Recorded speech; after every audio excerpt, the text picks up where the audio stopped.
Krishnamurti ele fala em inglês uma palavra, nós temos que ter aquele estado de awareness, né? Que é um misto de atenção e estar desperto. Quer dizer, é uma atenção de estar desperto com atenção, estar vivo, estar observando a natureza, observando os seres humanos e observando a si próprio. É muito mais fácil ver os problemas que os outros têm do que os seus próprios problemas, né? Os seus defeitos, as suas limitações. Então, você observar tudo que você faz com atenção, desde o início do dia até o final, é fundamental. E nesse aspecto, você de manhã planejar o seu dia, meditar, entrar em sintonia com a sua natureza mais interna, superior, ajuda muito. Você começar o dia já com essa postura meditativa, né?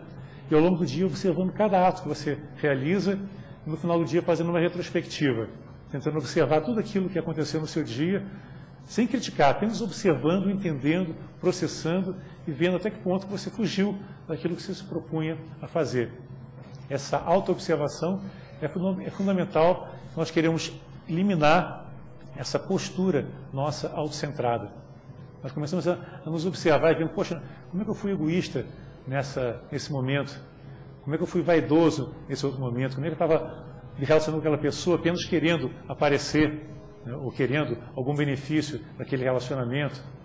Então, você começa a ver, né, as suas falhas, a observar a si mesmo e entender todo esse processo do pensamento.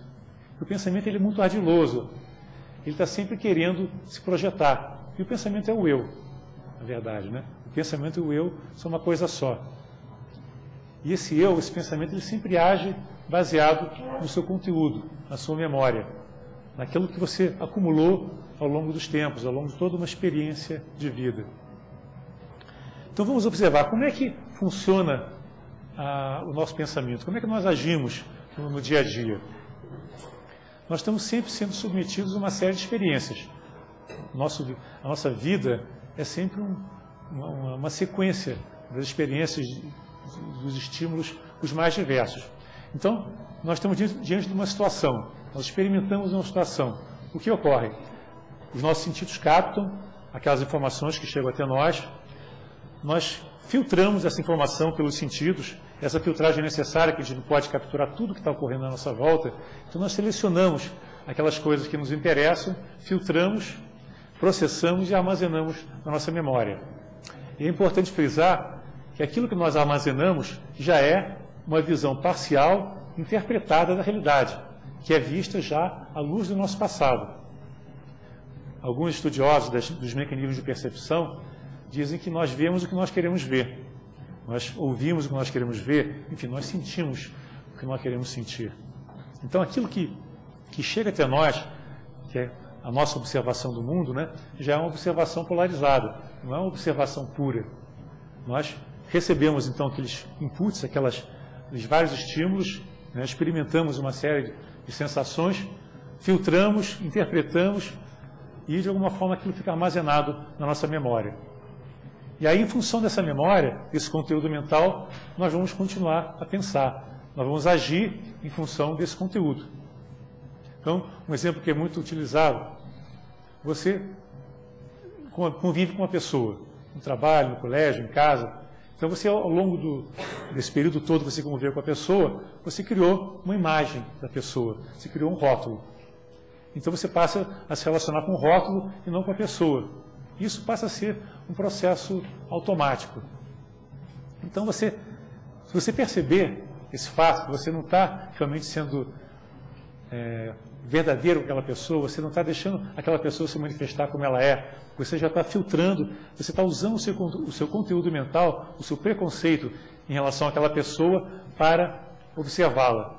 Então, aquele preconceito que já está armazenado na memória, na hora que aquela pessoa aparece, interage com a imagem da pessoa e impede que você veja ela como ela é. As pessoas mudam continuamente, o mundo está mudando, mas na hora que você tem uma imagem pré-fixada, um preconceito, você não deixa que a pessoa mude. Ela já é aquilo que você rotulou e acabou. Isso é um grande problema que nós temos, né? Nós sempre observamos o mundo à luz da nossa memória, à luz do nosso conteúdo mental. Isso impede que o mundo se mostre para nós de uma forma diferente daquilo que nós já idealizamos anteriormente.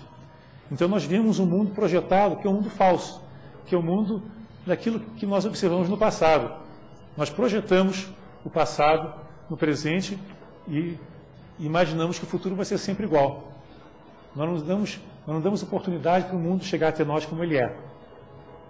E esse é o grande problema do pensamento. O pensamento é repetitivo. Nós não conseguimos observar o mundo de uma forma pura se nós estamos deixando o pensamento interferir com o nosso processo de percepção. Então, vamos tentar observar essa realidade, tentar observar o quanto nós somos contaminados, vamos dizer assim, no processo de percepção pelo nosso conteúdo mental. Então, a pergunta que se faz é a seguinte: é possível olhar o mundo de uma forma pura, de uma forma não contaminada pelo nosso passado, não maculada pelas nossas observações, pelos nossos preconceitos? É possível agir sem preconceitos, agir de uma forma espontânea? Será que essa é uma questão que todos nós temos que colocar para nós mesmos, não é uma questão fácil de ser respondida, porque depende de cada um de nós, né? O Krishnamurti diz: é possível a mudança. Agora, essa mudança só é possível se nós queremos fazer essa mudança, empreender essa nova postura, realizar essa nova postura dentro da existência. Não é? Se não há energia, não há vontade de realmente viver uma vida diferente, nós vamos continuar vivendo aquela vidinha repetitiva, feia, né? Uma vida cheia de ciúmes, de brigas, de fofocas, né? De maledicências, de medos, de tentativa de ser melhor, de vaidades, de ciúmes. Então, essa é a vida que a maioria das pessoas leva. E é fundamental que haja uma mudança, porque se nós não mudarmos, o mundo também não muda.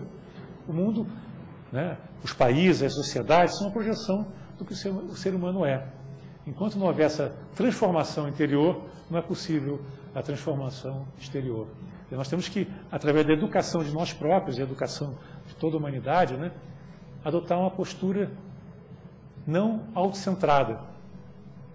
E as pessoas, às vezes, deixam de estar conscientes do quanto que elas são autocentradas. A vida é uma só, não é só. Nós separamos, existe uma vida que é minha. Não, a vida não é minha. A vida flui através de mim, mas ela não é minha. A casa que nós temos, na realidade, não é nossa. Nós estamos usando aquela casa. Esse corpo mesmo que nós temos não é nosso. Ele é um agregado de matéria que serve como veículo da nossa consciência. Quando nós temos um terreno, uma casa, nós temos aquela ideia: não, isso é meu, ninguém pode tascar. Então, esse sentido de propriedade, né, de vincular tudo ao eu, é um dos grandes problemas que nós temos.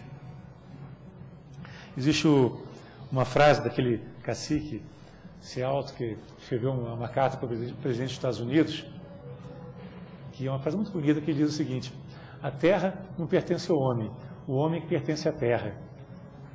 Quer dizer, nós fazemos parte dessa humanidade, dessa terra fantástica, só que nós revertemos a situação, porque se nós fôssemos donos da terra, donos do nosso corpo, donos da nossa família, donos de tudo que está à nossa volta, os objetos, as coisas, as pessoas.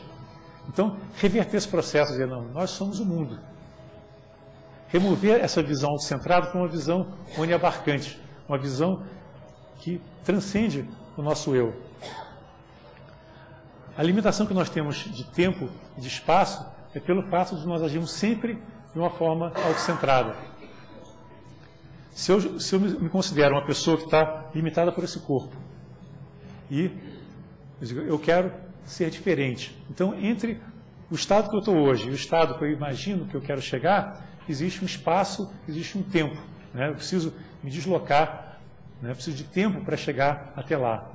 Eu tenho uma imagem do que eu sou, certamente é uma imagem falsa, que ninguém sabe exatamente o que é, e tenho uma imagem de onde eu gostaria de chegar, como eu gostaria de ser, que é fruto de toda uma manipulação também da mídia, né? Gostaria de ser rico, gostaria de ter o carro do ano, gostaria de casar com uma mulher bonita. Então tem todas aquelas imagens, né, que o nosso inconsciente coletivo recebe.